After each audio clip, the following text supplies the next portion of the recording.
Hi hi friends, இது நம்மளோட mummy's kitchen.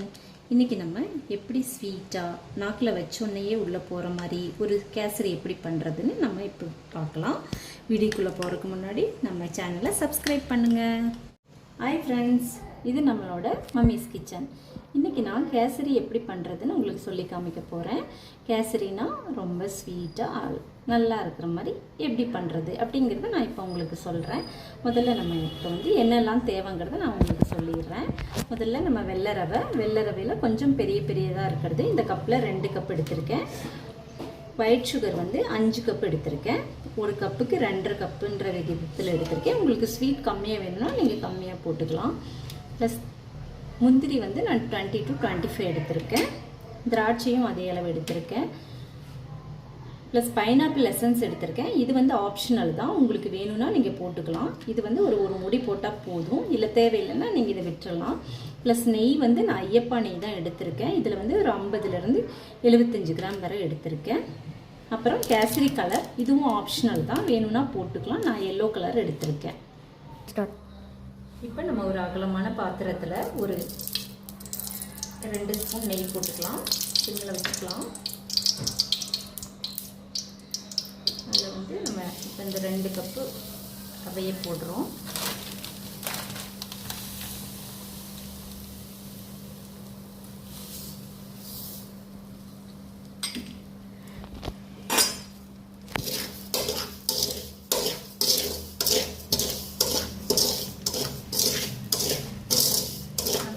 Colour மாறுற வரைக்கும் நம்ம இதை வறுக்க தேவையில்லை. கொஞ்சம் லைட்டாக அந்த வாசனை வர வரைக்கும் வறுத்தா போதும்.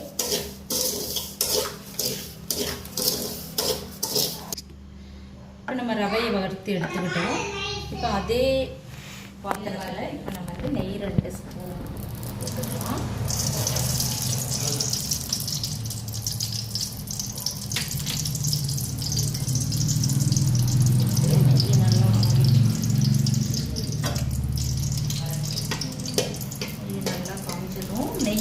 நல்லா முருகிற வரை விட வேண்டாம். லைட்டாக நெய் கொஞ்சம் சூடானதுமே முந்திரியை போட்டுக்கணும். அப்போ தான் முந்திரி கரைஞ்சி போகாமல் இருக்கும்.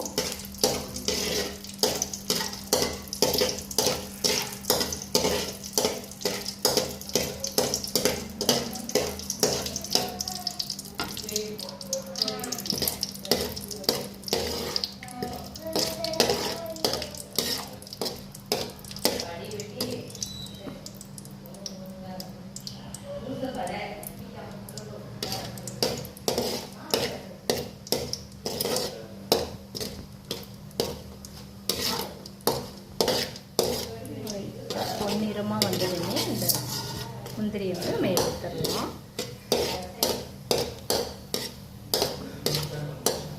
போதும், ரொம்ப கரிஞ்சாலும் நல்லா இருக்காது. நம்ம ஒரு பவுலில் மாற்றிக்கலாம்.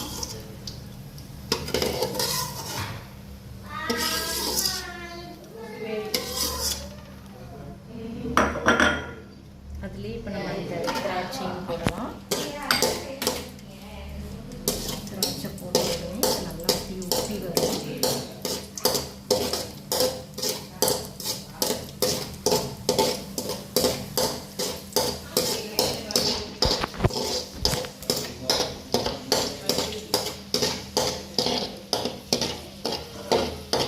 உடனே இதையும் நம்ம எடுத்துக்கலாம்.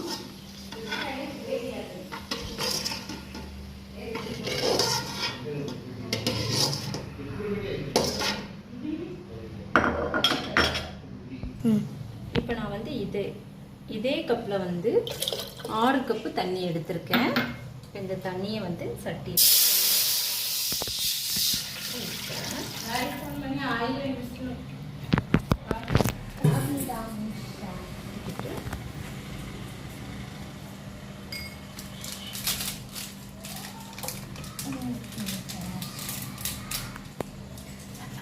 நம்ம கலர் கொஞ்சமாக போட்டுக்கலாம்.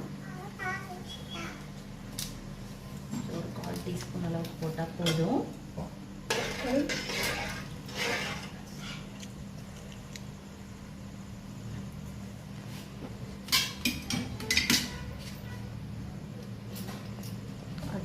பைனாப்பிள் எசன்ஸ் ஒரு மூடி ஊற்றிக்கலாம்.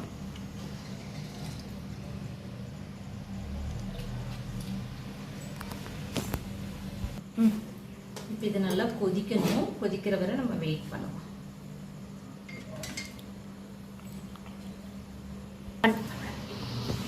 இப்போ நமக்கு தண்ணி கொதிச்சிருச்சு. இப்போ நம்ம மெதுவாக இந்த வறுத்து வச்ச ரவையை இதில் போட்டு மெதுவாக கட்டி விடாமல் கலக்கணும். கட்டி வந்துடக்கூடாது. கண்டினியூஸாக கலக்கிட்டே இருக்கணும்.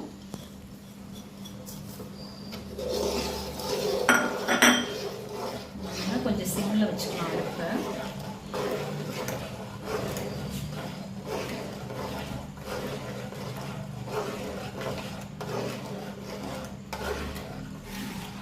தண்ணி கொஞ்சம் நிறையா தான் ஊற்றியிருக்கோம். அப்போ தான் நமக்கு வந்து நல்லா குழகுழப்பாக நல்லா இருக்கும்.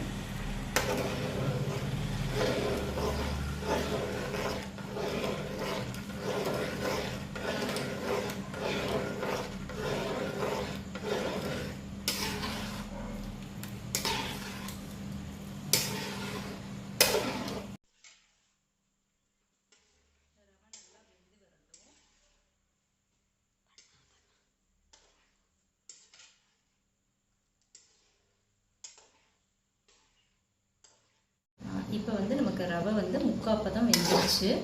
இந்த ஸ்டேஜ் தான் நம்ம சர்க்கரை போடணும்ல. ஒயிட் சுகரை ஆட் பண்ண போகிறேன். நம்ம மெஷரிங் கப்பில் ஆல்ரெடி எடுத்து வச்சுருந்தோம். உங்களுக்கு நான் அப்ளையே சொன்ன மாதிரி தான். சுகர் வந்து உங்களுக்கு இனிப்பு கம்மியாக வேணும்னா நீங்கள் குறைச்சி போட்டுக்கலாம். நான் வந்து கொஞ்சம் இனிப்பாக தான் எங்கள் வீட்டில் குழந்தைங்கள்லாம் சாப்பிடுவாங்க. அதனால் நான் வந்து இதில் வந்து ஒரு டம்ளர் அப்படின்ற விதத்தில் நான் போட்டிருக்கேன் சர்க்கரை. இப்போ வந்து சுகர் ஃபுல்லாக நமக்கு இப்போ மெல்ட் ஆகிடுச்சு. இப்போ கொஞ்சம் தண்ணியாக இருக்கிற மாதிரி தான் இருக்கும். ஆனால் நீங்கள் வந்து இதை செஞ்சு முடிச்சதுக்கப்புறம் ஒரு 5 to 10 minutes வச்சிங்கனாலே உங்களுக்கு வந்து நல்ல ஒரு கன்சிஸ்டன்சியில் வந்துடும். இதில் நம்ம வந்து முந்திரி வறுத்த நெய்யை ஆட் பண்ணிக்கலாம். எக்ஸ்ட்ரா நெய் வேணும்னாலும் நீங்கள் அதில் ஆட் பண்ணிக்கோங்க.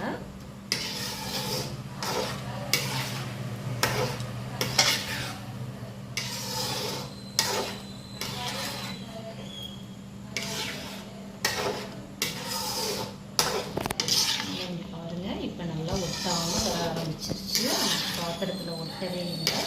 நெய் தண்ணியே பிரிஞ்சு வருது. ஆனால் உங்களுக்கு கொஞ்சம் இப்போ தண்ணியாக இருக்கிற மாதிரி தான் இருக்கும். இப்போ நம்ம வறுத்து வச்சு முந்திரி போடுறோம். முந்திரி திராட்சையும் நான் பைனாப்பிள் எசன்ஸ் போட்டிருக்கேன். அதனால் நான் ஏலக்காய் பொடி எதுவும் போடலை. உங்களுக்கு வேணும்னா நீங்கள் வந்து ஏலக்காய் பொடி கூட போட்டுக்கோங்க. எசன்ஸ் தேவையில்லை, ஒரு நேச்சுரல் ஃபுட்டாக இருக்கணும் அப்படின்னு நினச்சா நீங்கள் கரும்பு சக்கரை யூஸ் பண்ணிக்கலாம். ஃபுட் கலர் ஆட் பண்ணாமல் பண்ணலாம். ப்ளஸ் வந்து ஏலக்காய் பொடி போட்டுக்கலாம். இப்போ நமக்கு 10 minutes ஆயிடுச்சு. எவ்வளோ தண்ணி போல் இருந்தது, ஆனால் இப்போ பாருங்கள் நல்லா கெட்டியாகி நல்லா வந்துருச்சு. இப்போ நம்ம இதை எடுத்து பவுலுக்கு மாற்றிக்கலாம். சுவையான ரவா கேசரி ரெடி.